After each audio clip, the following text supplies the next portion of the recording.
Tuan-tuan dan puan-puan sedang hadirin dan hadirat yang dirahmati oleh Allah sekalian, alhamdulillah kita panjat puji dan syukur kepada Allah Subhanahu wa taala dengan limpah kurnia inayah taufik daripada Allah, kita dipertemukan lagi pada petang ini untuk kita menyambung pengajian kitab kita Fiqh al-Manhaji, kitab fiqh pada mazhab Imam Asy-Syafi'i rahimahullah taala.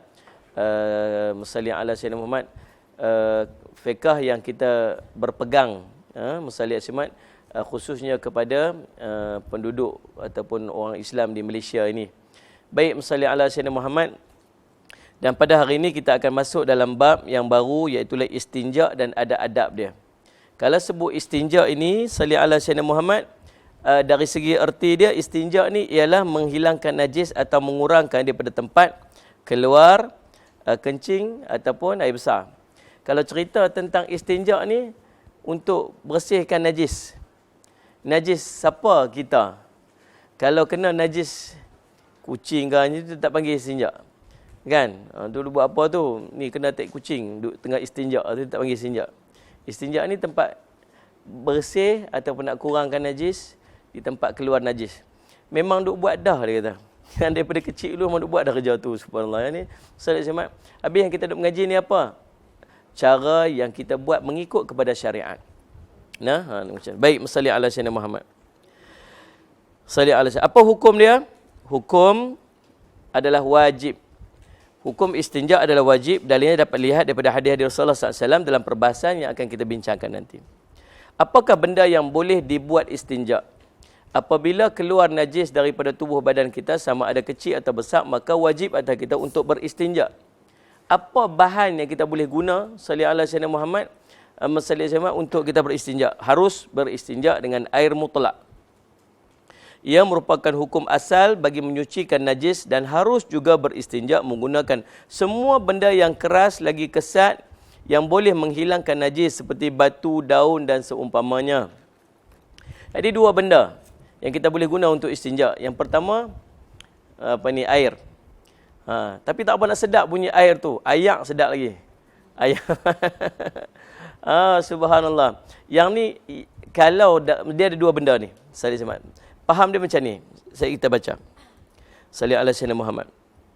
Cara yang paling afdal ialah beristinja dengan batu dan seumpamanya terlebih dahulu, kemudian menggunakan air. Ini kerana batu boleh menghilangkan zat atau air najis tersebut, dan air digunakan selepasnya pula untuk menghilangkan kesan-kesannya tanpa bercampur dengan zat najis tersebut. Sekiranya ia hanya ingin menggunakan salah satu daripada keduanya, maka menggunakan air saja itu lebih afdal, kerana dia menghilangkan zat dan kesan najis berlainan dengan selain daripadanya, iaitu hanya menghilangkan zat saja. Saya baca dulu lagi, saya akan syarahkan. Sekiranya dia hanya menggunakan batu atau seumpamanya, maka diisyaratkan benda yang digunakan itu adalah kering dan digunakan sebelum najis itu keluar daripada kubul atau dubur itu menjadi kering, dan diisyaratkan juga najis yang keluar itu tidak melewati atau mengalir keluar daripada papan punggung atau kepala zakar atau tempat keluar kencing orang perempuan. Juga diisyaratkan najis itu tidak berpindah daripada tempat, salli ala Sayyidina Muhammad, terkena najis ketika dia keluar. Cerita dia macam ni, salli ala Sayyidina Muhammad. Daripada dua benda ni, iaitu yang pertamanya air mutlak, salli ala Sayyidina Muhammad. Yang keduanya bahan yang kesat, keras, seumpama batu atau kayu atau muslimat daun, atau kita pakai tisu sekarang, pakai tisu, salli ala Sayyidina Muhammad. Jadi yang mana yang paling afdal? Yang paling afdal ialah mula-mula guna benda kesat tu dulu untuk buang ain najis. Ain ni tak apa dia? Benda yang nampak, benda yang rasa, benda yang bau, tu ain. Guna benda kesat itu yang dibuat oleh orang-orang Quba. Yang Nabi SAW mengiktiraf perbuatan mereka. Guna tisu dulu kalau kita macam ni lah kan. Guna tisu dulu, kemudian buang. Selepas guna tisu, baru guna air. Air membersihkan. Yang tadi membuang ain dia. Gitu, subhanallah. Maksud dia, itu yang paling afdal. Kita guna air dulu, kemudian guna tisu terbalik kan. Subhanallah. Dia guna benda kesat dulu buang, kemudian baru guna air. Sebab apa? Yang pertama, menggunakan benda kesat untuk membuang ain itu akan menjimatkan air yang kita guna. Sebab tu kadang-kadang kita tengok bila tutup guru makan, dia selepas dia makan, dia tak terus basuh tangan. Mula-mula sekali dia jilat jari dia. Jilat jari ni sunnah. Sunnah. Nabi SAW lepas makan dia jilat jari. Jilat lah. Kita makan dengan sudu. Jilat sudu. saya sebut ni. Ada memang jilat sudu kan. Allah bagi dekat kita ni tangan. Dia makanan ni, kalau pakai sudu, kalau kita faham pakai sudu tu eksklusif. Kan makan kat hotel 5 star, subhanallah, eksklusif, ada fork, ada spoon, ada knife, ada apa lagi? Kan, chopstick, drumstick, lipstick semua kan. Semua insya-Allah. Eksklusif, subhanallah kan. Itu bukan eksklusif. Yang eksklusif ni maksud khas untuk diri kita tu eksklusif, betul tak? Ya, yang khas untuk diri kita tu eksklusif kan. Kalau sudu, sebelum kita makan tu ada orang makan, orang lain buka mulut dia kan. Kono buka mulut dia kan. Entah siapa-siapa buka mulut dia tu kan. Baru lepas makan cokotiau sedap, subhanallah. Sebelum pun ada orang makan cokotiau guna sudu. Dia pun tarik macam tu juga, subhanallah. Kan? Lepas tu bagi kita makan pula, ya Allah. Tu bukan eksklusif. Eksklusif tangan kita. Tangan kita ni, mulut kita lah. Paling tidak mulut suami kita. Tu pun dulu baru kahwin dulu aja. Dah tak pernah. Nah ni dia buat kita buang tebiak ke apa kan. Mulut anak kita, mulut kita tak eksklusif. Itu khas untuk kita. Kemudian Nabi SAW lepas makan Nabi jilat jari dia. Tujuan jilat ni yang pertama dia subhanallah untuk menghilangkan kotoran. Sebab Nabi pernah sebut dalam satu hadis, Nabi SAW kata kita tak tahu dekat mana ada keberkatan makanan yang kita makan. Kita makan, kita baca Rabbana Allah macam mana? Allahumma barik lana fi ma razaqtana wa qina. Ingat sangat mau doa makan tu kan. Barik lana fi ma razaqtana wa qina azabannar. Ya Allah, berkatilah rezeki yang Engkau berikan kepada kami, minta berkat rezeki. Lepas tu Nabi kata, kita tak tahu yang berkat tu duduk kat mana. Makanan bila berkat dia jadi sihat. Makanan berkat dia sihat. Sebab tu jangan kata apa, jangan makan banyak sangat, daging korban tu sakit penyakit.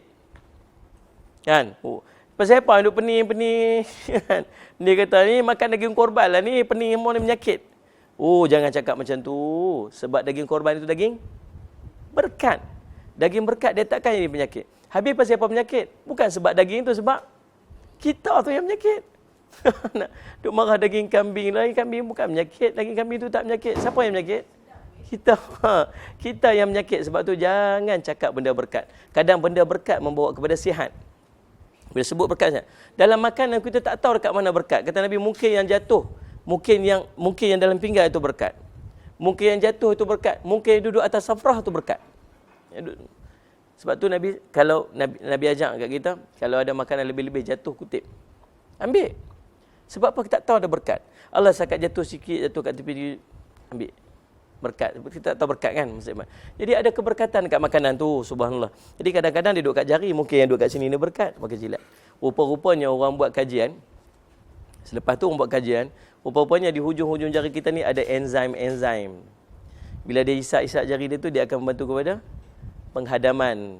Subhanallah, baru tahu. Ni Nabi SAW ajak kat kita macam tu lah.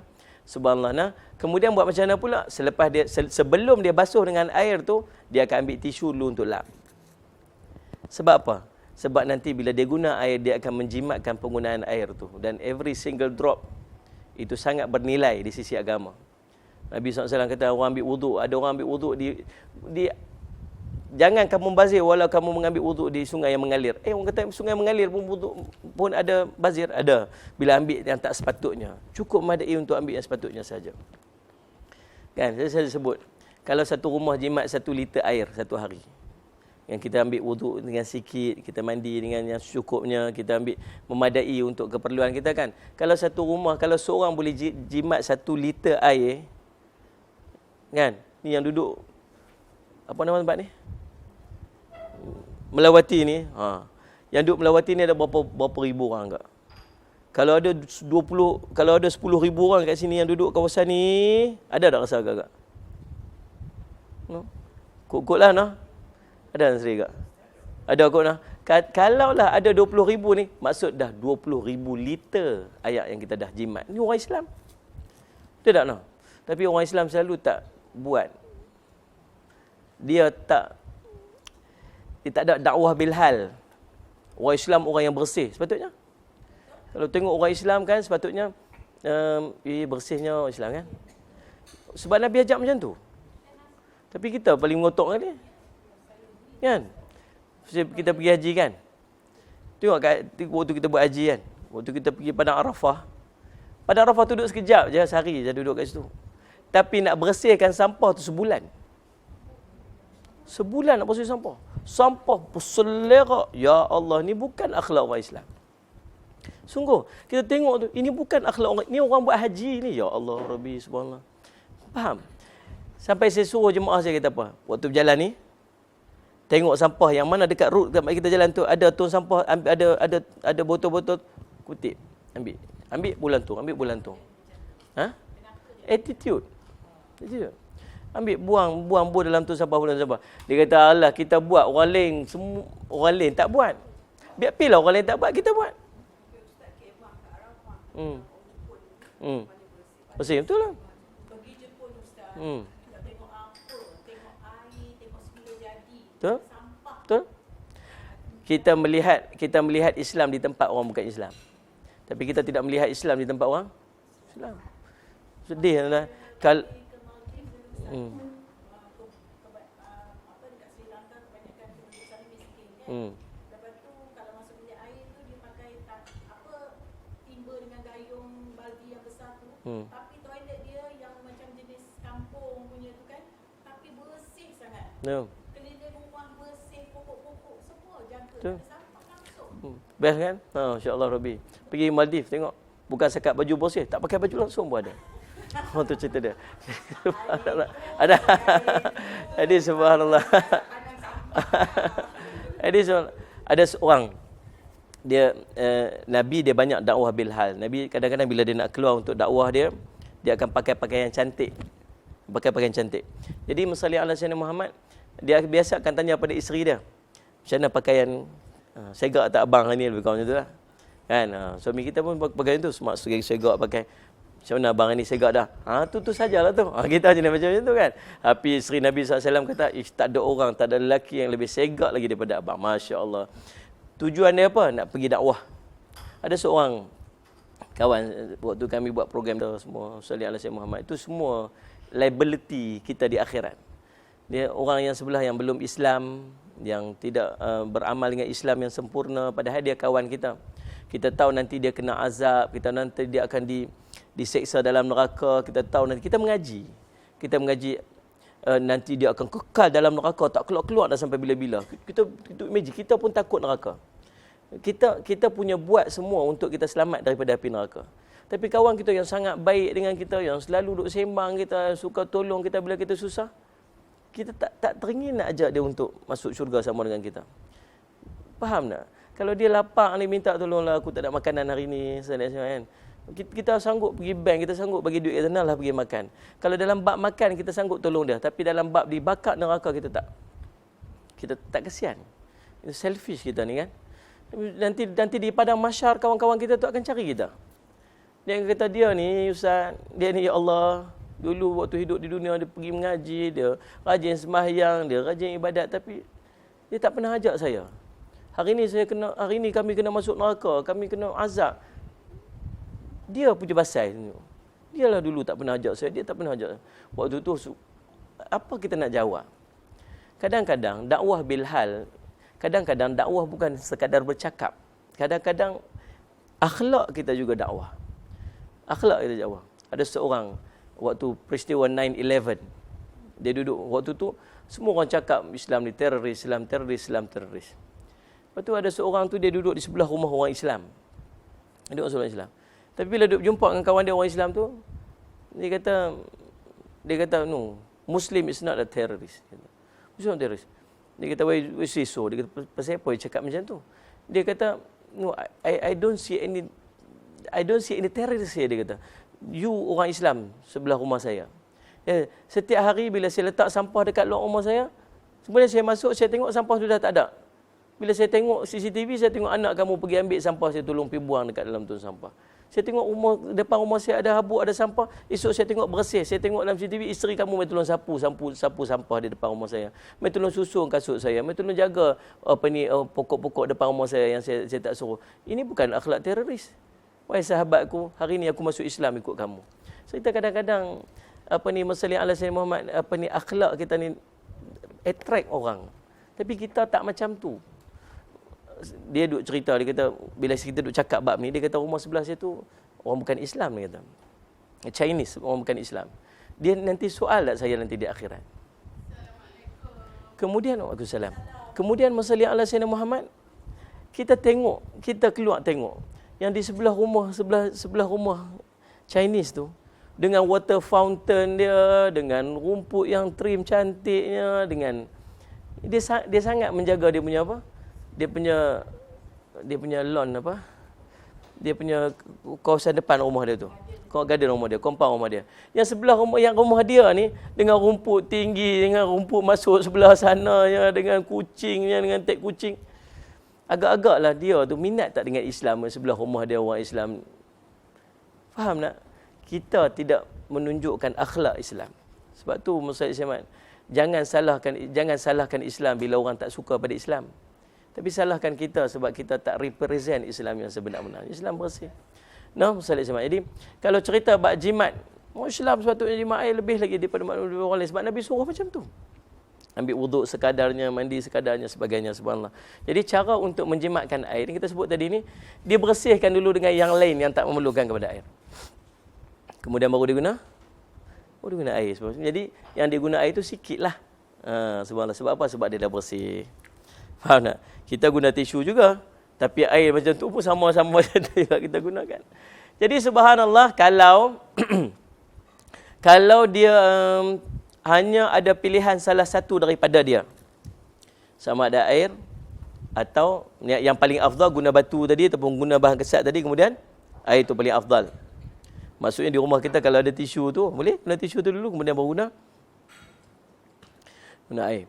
Kalau dia hanya ada pilihan salah satu, maka memilih air itu lebih afdal. Tapi kalau tak ada air, boleh tak guna tisu saja? Boleh tak kalau ambil lepas apa-apa tengok, ya Allah, ayat tak ada, subhanallah, kan yang ada tisu je. Itu pun tadi orang buta tadi dia minta sedekah bagi kat dia, tengok dalam poket satu, subhanallah. Kan masalah Syamad. Tuan-tuan, boleh tak kalau kita guna tisu saja, kemudian kita ambil sekali pergi semayang, boleh tak? Hai, hangguk pundak, kuling pundak ni. Tak. A boleh. B tak boleh. C kedua di atas. D Ustaz Abang dah lah. Boleh. Sebab memadai menggunakan benda kesat untuk membersihkan najis. Memadai. Kalau you have no options. Dia bukan cerita darurat tak. Kalau pun you ada, kalau nak memilih, ni air ada ni benda kesat dah ni. Dah nak guna saja gatai. Tahu gatai? Saja nak guna juga benda kesat. Boleh, tapi tak afdal. Afdal tetap menggunakan air. Tapi kalau tak ada air, guna tisu saja. Boleh dan memadai untuk pergi semayang dah. Cumanya subhanallah, kita tak puas sebab kita tak biasa. Faham tak ni? Kita semua. Tapi ada syarat dia nak guna benda kesat ni. Guna batu ke, guna daun ke, subhanallah. Nah. Masuk guna batu ni, ambil batu lah. Jangan duk pergi gosok kat batu. Faham tak? Satgi duk dekat dinding toilet, tak ada apa. Faham? Bagumnya duk macam tu kat dinding toilet tu. Allah. Jadi subhanallah. Guna daun, guna batu. Ada syarat dia. Yang pertama kita baca tadi, sekiranya dia hanya menggunakan batu atau seumpamanya, maka diisyaratkan benda yang digunakan itu adalah kering. Benda tu mesti guna benda kering. Maksud dia, kalau wet tissue tu tak terpakai. Sebab dia basah. Bila dia basah, dia bukan membersihkan. Tapi dia menambah benda tu bagi tak. Dia spread lah. Dia spread. Jadi subhanallah, dia kena guna benda kering. Itu syarat pertama. Yang kedua, salli ala Sayyidina Muhammad, dan dia digunakan sebelum najis yang keluar daripada qubul dan dubur itu menjadi kering. Jadi kalau waktu dia nak guna untuk benda tu, nak guna benda kesat ni, yang dia tak boleh tunggu tunggu najis kering dulu. Faham tak? Dia tak ada pergi kedai dulu, pergi cari apa semua, pergi beli balik apa semua. Kan? Dah kering dah tak boleh pakai dah. Faham tak gitu? Yang ketiga, subhanallah, dan diisyaratkan juga najis yang keluar itu tidak melewati atau mengalir keluar daripada papan punggung atau kepala zakar atau tempat keluar kencing lelaki dan perempuan. Maksud kalau macam dia air besar, mungkin dia cirit-birit yang jadi mengalir sampai waktu tu dia dah tak boleh nak guna dah, sebab dah banyak dah over dah kan, gitu macam tu. Maksudnya yang sekadar ada had tertentu saja untuk dia guna tu. Faham nah? Baik, salli ala sayyidina Muhammad. Ya.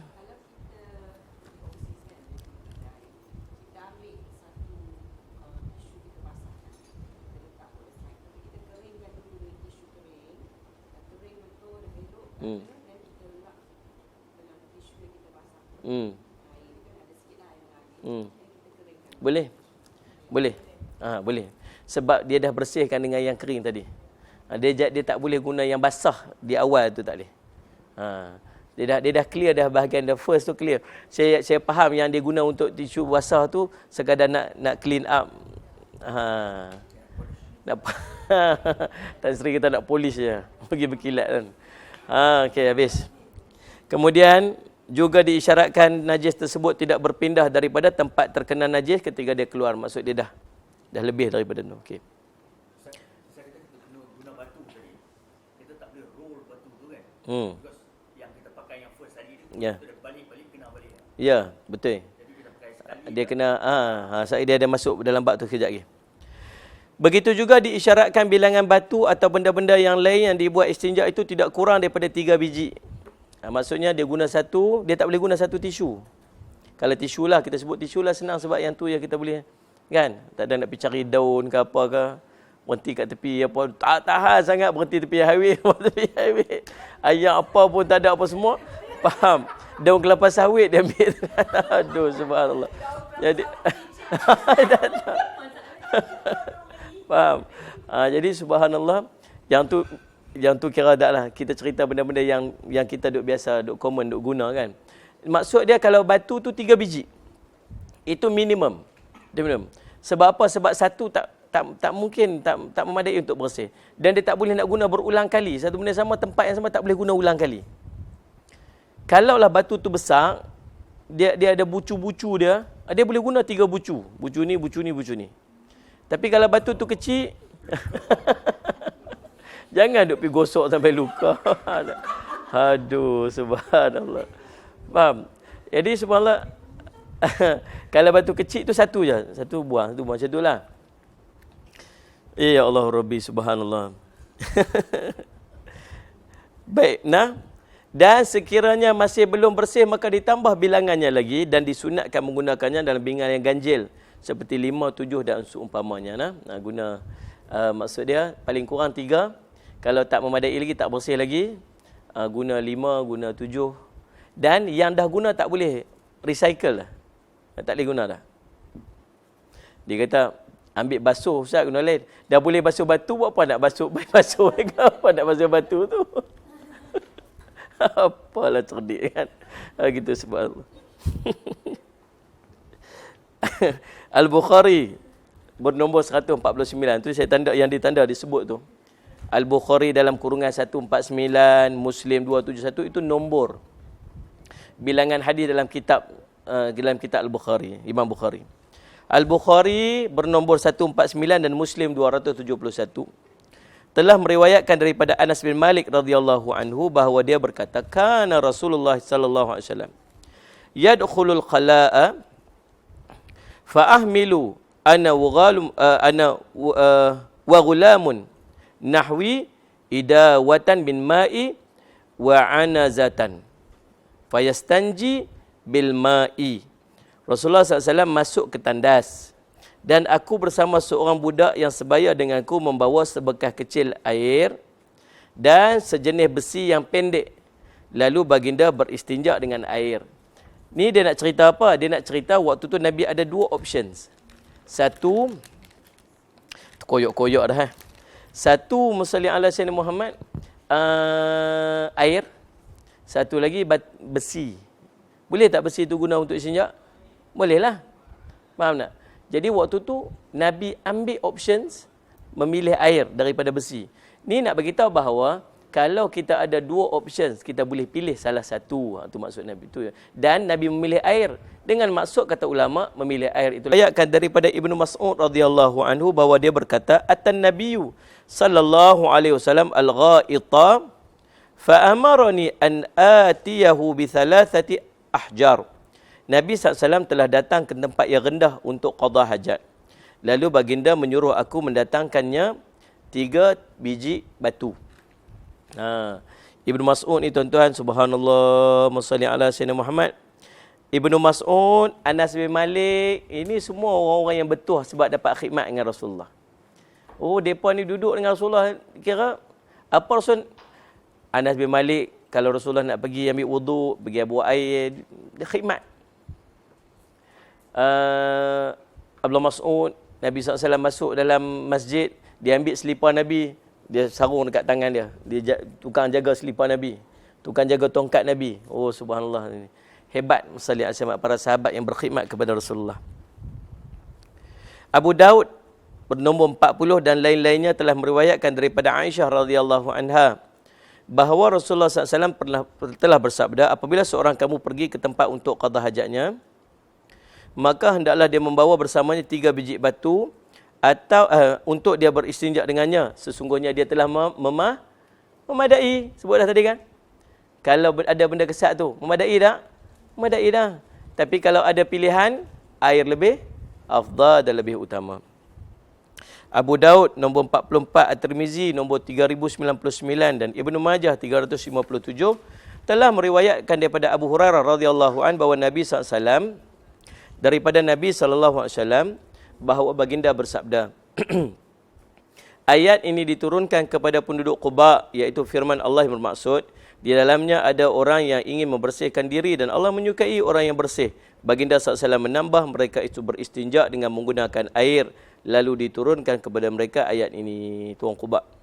Imam Muslim 2622 telah meriwayatkan daripada Salman radhiyallahu anhu daripada Rasulullah SAW bahawa baginda bersabda, janganlah seseorang itu beristinja kurang daripada 3 biji batu. Ini semua dibaca dalil-dalil daripada apa kita bincangkan tadi.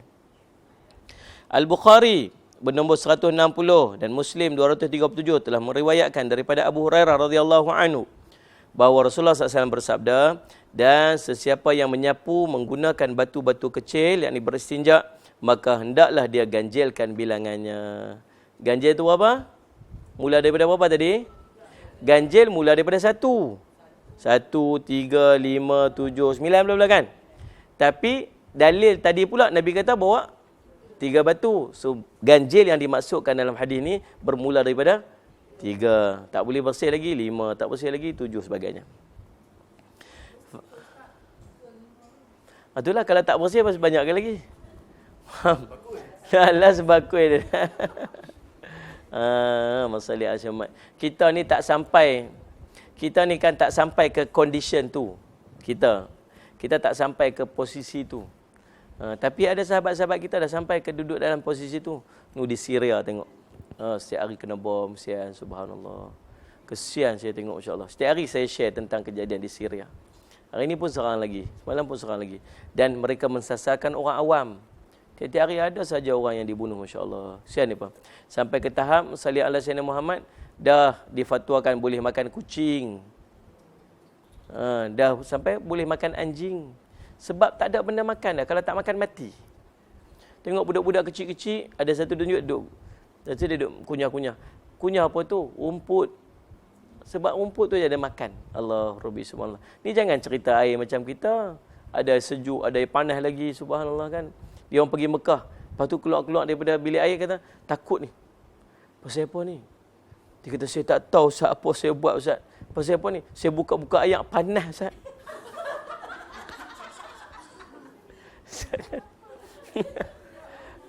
Yang faham dia gila. Dia tak pernah duk masuk hotel ke apa, tak tahulah dia buka yang shower yang belah panas. Tu panas sungguh lah. Dia kata apa? Apalah Allah hukum saya ni buat dosa apa? Subhanallah. Kita ni tuan-tuan, ya Allah, sejuk ada, panas ada, nak suang-suang kuku semua ada, subhanallah. Lebih daripada nikmat Allah bagi dekat kita. Tapi ada sahabat-sahabat kita yang dulu ada macam kita. Sahabat-sahabat kita dulu yang ada macam kita, tapi sekarang nikmat dah sudah tak ada. Pasal apa? Perang dan sebagainya. Kita pun mungkin akan sampai waktu-waktu yang macam tu. Sebab tu kita mengaji bab-bab yang macam ni. Sebab mungkin nanti sampai ke tahap yang kita terpaksa untuk buat macam mana yang kita mengaji tu. Waktu tu kita ingat balik, oh dulu mengaji dah macam ni, macam ni, macam ni. Faham tak? Baik, salli ala Sayyidina Muhammad. Habis. Benda-benda yang tidak boleh pula dibuat istinja. Apa pula benda tak boleh buat istinja? Tidak sah beristinja dengan benda-benda yang najis atau yang terkena najis. Kerana dia boleh, dan kerana boleh jadi dia akan menambahkan lagi kesan najis yang sepatutnya dikurangkan. Betul lah tu. Al-Bukhari bernombor 155 telah meriwayatkan daripada Abdullah bin Mas'ud radhiyallahu anhu, dia berkata. Sebab tu tuan-tuan, kalau tengok bab-bab istinja, bab-bab wuduk ni, selalu tuan-tuan akan jumpa orang-orang ni je. Anas bin Malik, Abdullah Mas'ud, Anas bin Malik, Abdullah Mas'ud. Pasal apa? Ni orang-orang yang sedang duduk tolong Nabi dengan urusan-urusan peribadi Nabi SAW. Waktu Nabi SAW sampai ke Madinah, dia peristiwa hijrah kan. Oh, panjang peristiwa hijrah ni. Yang ni kita buat cerita lain. Seronok. Kita boleh cerita satu step dia. Macam mana boleh sampai ke hijrah. Waktu Nabi SAW sampai di Madinah, orang semua pergi cari Nabi, bagi hadiah.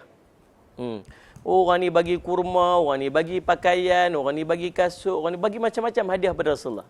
Rasulullah tak terima sedekah, Rasulullah terima hadiah. Nah, jadi subhanallah, orang bagi, Nabi ambil lah. Lepas tu mai seorang makcik ni, dia tak tahu nak bagi siapa. Nak bagi apa, dia tak ada. Saya tak ada apa nak bagi dekat kamu ya Rasulullah. Saya ada anak seorang ni je. Umur 9 tahun lah, lebih kurang macam tu. Ambil lah anak ni untuk jadi khadam Rasulullah. Bagi dia khidmat Rasulullah. Yang ni je hadiah saya nak bagi. Pasal apa dia bagi kat Rasulullah? Sebab dia tahu, dia bagi budak tu duduk dengan dia belum tentu selamat lagi. Dengan ujian, dengan fitnah, dengan apa-apa jadi. Dia bagi kat Rasulullah, dia tahu anak dia mesti selamat dunia akhirat.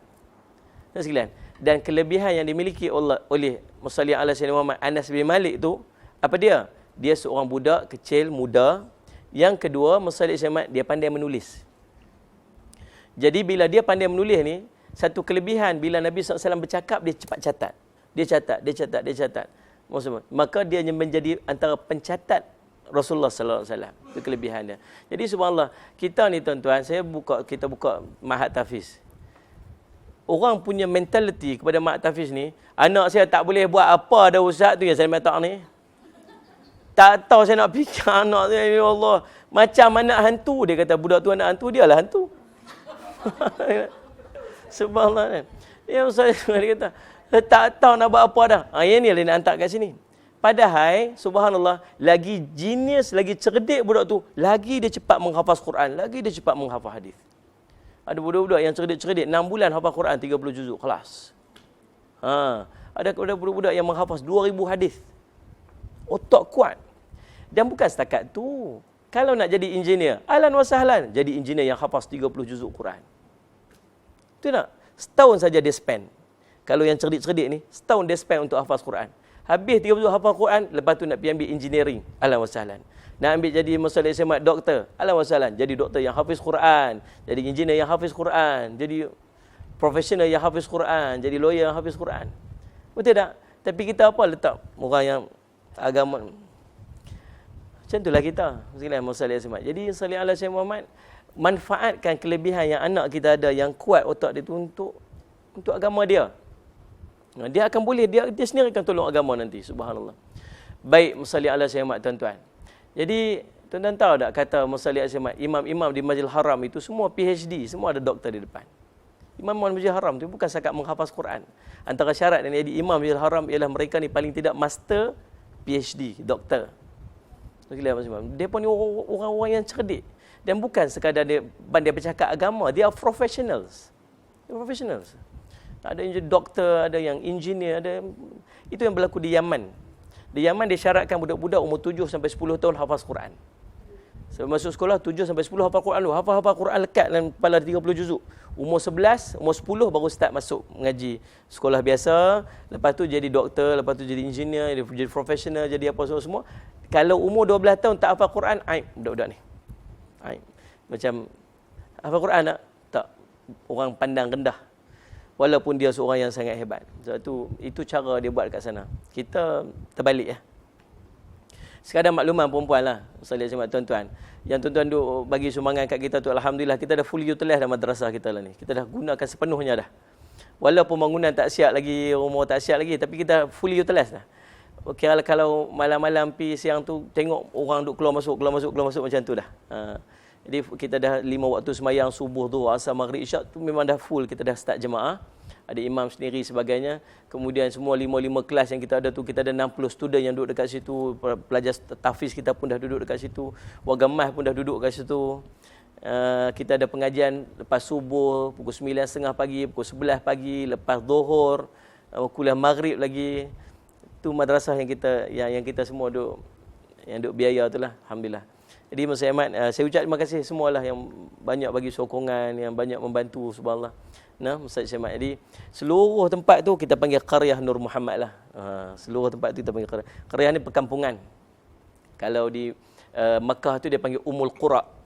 Ummul Qura, Qaryah ni satu samalah. Qura, Qaryah ni satu benda. Ummul Qura ibu kepada segala kampung, Qaryah. Itu Makkah lah. Kalau tempat kita ni, Qaryah kita tu Qaryah Nur Muhammad. Dalam Qaryah tu ada apa? Ada perkampungan orang tua-tua, ada masjid, ada sekolah, ada rumah guru, ada apa semua tu dipanggil Qaryah. Kita namakan dia sebagai Nur Muhammad. Nah, Ustaz Syamad. Ada dalam tu ada Masjid Nur Muhammad. Jadi insya-Allah nanti mai kita kena buat rombongan pergi tengok tempat kita. Tu tempat kita lah tu. Kan, Ustaz Syamad. Baik, musalli alaihi wasallam. Nah, itu cerita Anas bin Malik radhiyallahu an. Yang ketiga, Anas bin Malik, kelebihan dia apa tuan-tuan? Yang pertama tadi dia muda. Yang kedua tadi dia pandai menulis. Dan yang ketiga ni tuan-tuan, kelebihan Anas bin Malik ni apa? Dia mendapat redha ibu dia. Ini salah satu kelebihan. Kadang-kadang tuan-tuan anak-anak nak mengaji tapi mak ayah tak redha. Bila mak ayah tak redha, anak-anak susah nak dapat. Kadang-kadang anak mak ayah yang nak tapi anak tak mau. Pun sama juga. Dia kena dua-dua. Dia kena fahamkan anak tu. Tu barulah anak dia boleh berjaya, insya-Allah. Baik. Salli ala sayyidina Muhammad. Nah.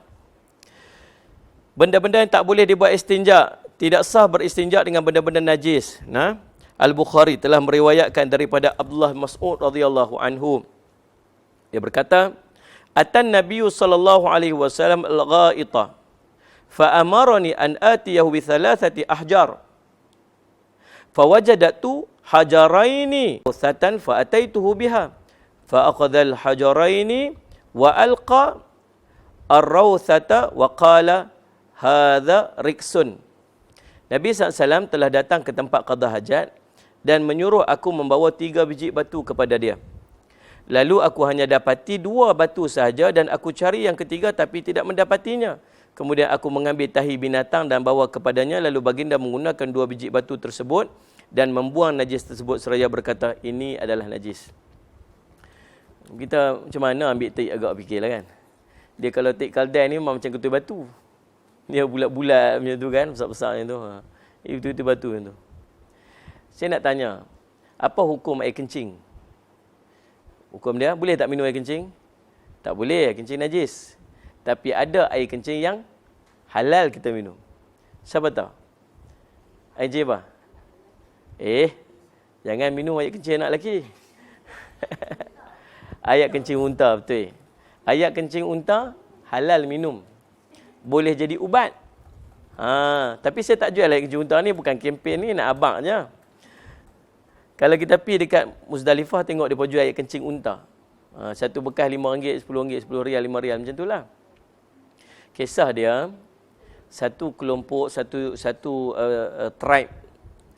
tribe daripada luar mai ke Madinah, jumpa Nabi SAW masuk Islam.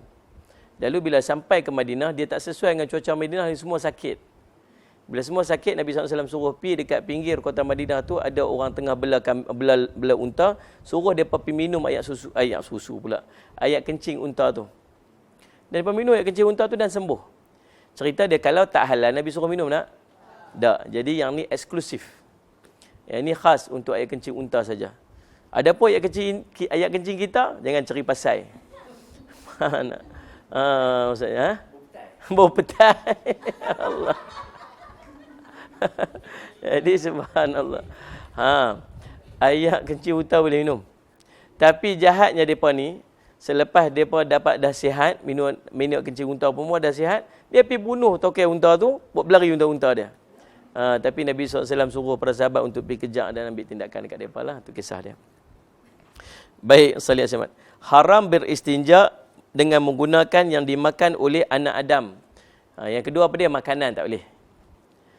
Seperti roti dan lainnya, dan juga yang dimakan oleh jin seperti tulang. Istinja dengan roti.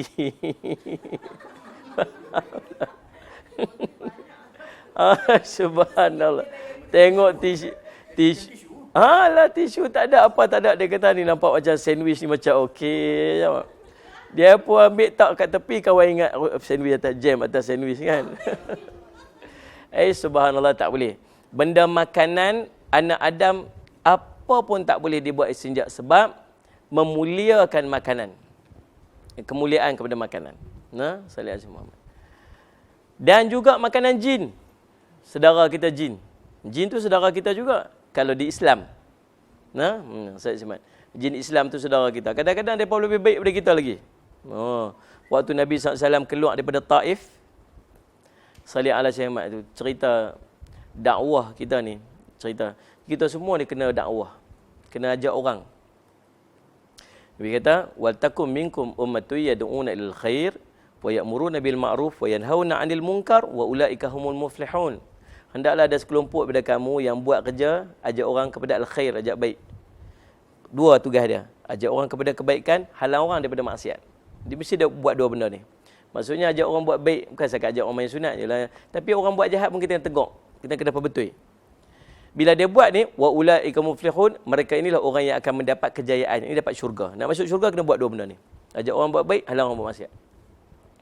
Faham tuan-tuan? Salih ala sayyidina Muhammad. Tapi kita ajak orang, belum tentu orang ikut. Sebab tugas kita hanya mengajak, bukan tugas untuk pastikan dia buat. Faham? Kita ajak, Nabi pun ajak, ada orang ikut, ada orang tak ikut. Yang duduk dengan dia, pak saudara dia, Abu Talib. Kita tahu kisah dia. Bukan setakat Abu Talib ni. Abu Talib jaga dia daripada kecil. Kemudian subhanallah tuan-tuan, waktu ni nak nikah, nak kahwin, Abu Talib ni lah yang jadi Maksudnya saya tukang, dia panggil apa? Khutbah nikah.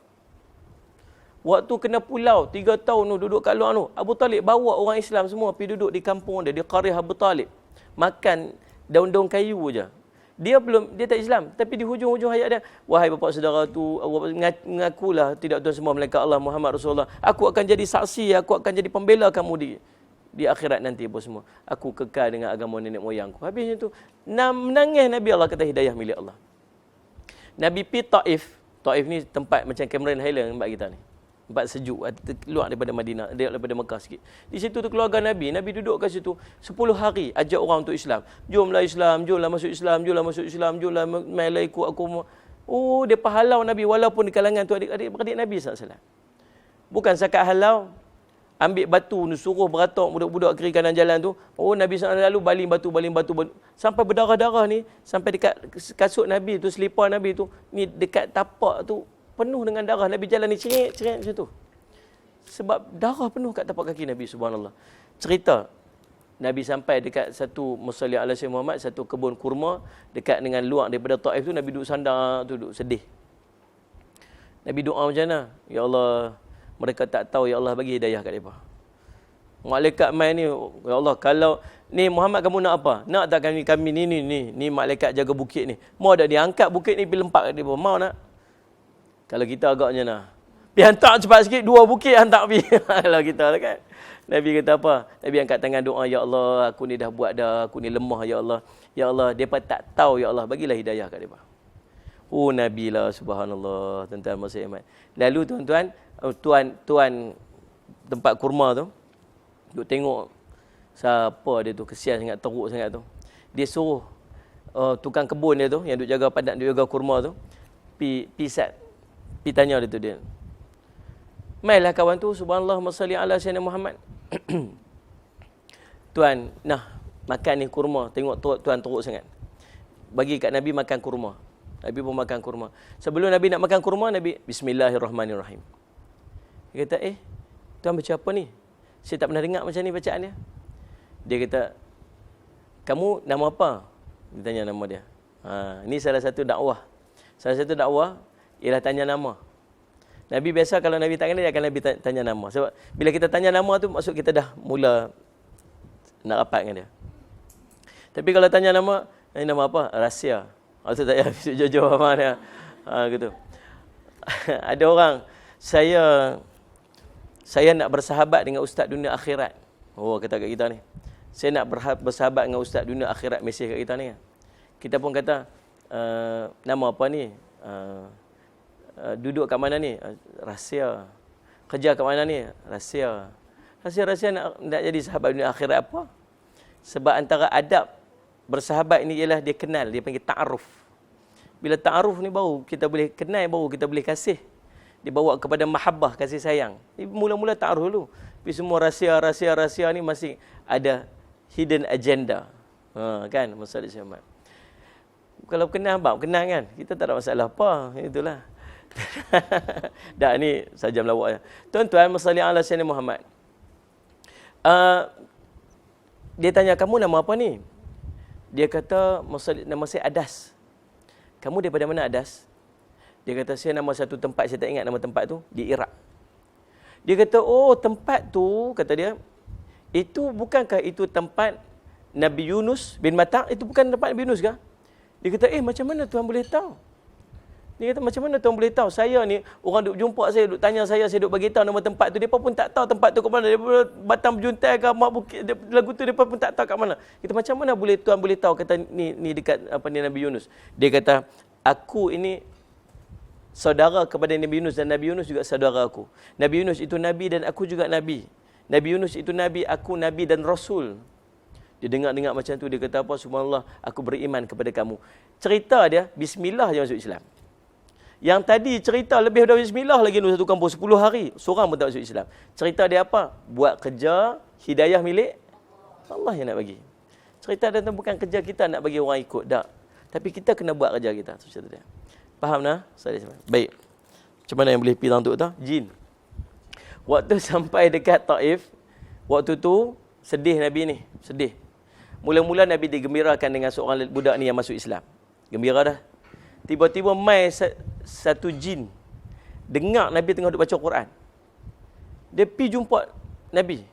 Dia kata, buat apa ni, baca apa? Baca Quran. Dia kata, boleh tak nak panggil kawan-kawan dia mendengar lagi? Panggil kawan dia. Panggil kawan-kawan dia semua pekat mendengar. Nabi SAW baca Quran. Dan mereka semua pekat beriman. Tuan-tuan, subhanallah, masalli ala sayyidina Muhammad. Jin yang beriman, jin Islam, dia panggil. Itu saudara kita. Cuma kita tak boleh tengok dia. Jangan ada siapa kata pembohong, ulama kata, orang yang kata dia boleh nampak jin. Yang boleh nampak tu jelmaan dia ada. Maksud dia boleh tukar jadi ular, dia boleh tukar jadi anjing, dia boleh tukar jadi certain. Tapi nak nampak dia yang actual tak tahu. Tak boleh tengok. Manusia takkan boleh tengok jin yang actual macam mana keadaan dia. Baik, masalli ala sayyidina Muhammad. Nah, jadi makanan jin juga tak boleh kita pergi buat. Apa makanan jin? Tulang. Tulang makanan jin. Lagi tahu makanan jin apa? Asap. Sebab tu orang dulu tutup rumah dia suka perasap. Perasap panggil jin. Faham? Ada orang kita pun makanan dia asap tau. Orang sokok. Yang sokok makan asap tu dia beradik jin lah tu. Subhanallah. Jadi subhanallah. Apa dia kata? Tak mahu kata. Makanan jin macam tulang. Sabda Nabi SAW telah wangi-wangi dia tak suka. Wakhul tu baguslah. Itu bagus. Wangi-wangian itu bagus. Wangi-wangian ni malaikat suka. Yang busuk-busuk jin suka. Telah datang kepadaku jin yang memanggil, lalu aku pergi bersamanya dan aku membacakan Al-Quran untuk mereka. Ibn Mas'ud menceritakan lagi, dan Dan mereka itu pun meminta bekalan. Lalu baginda menjawab, bagi kamu semua tulang yang disebut namanya atas nama Allah, yang ia berada di tangan-tangan kamu dalam keadaan daging yang lebih banyak, dan juga tahi-tahi binatang dalam menjadi makanan kepada binatang-binatang kamu. Nabi kata, bila jin tanya kami nak makan apa, dah Islam semua dah, kamu makan tulang-tulang. Tulang-tulang ni, bagi kami ni kami nampak tulang aja, tapi bagi kamu tu daging banyak kat dalam tu. Kita tak nampak lah. Dan tahi-tahi binatang kita tu makanan kepada binatang-binatang ternakan mereka. Rupanya dia pun ada binatang ternakan.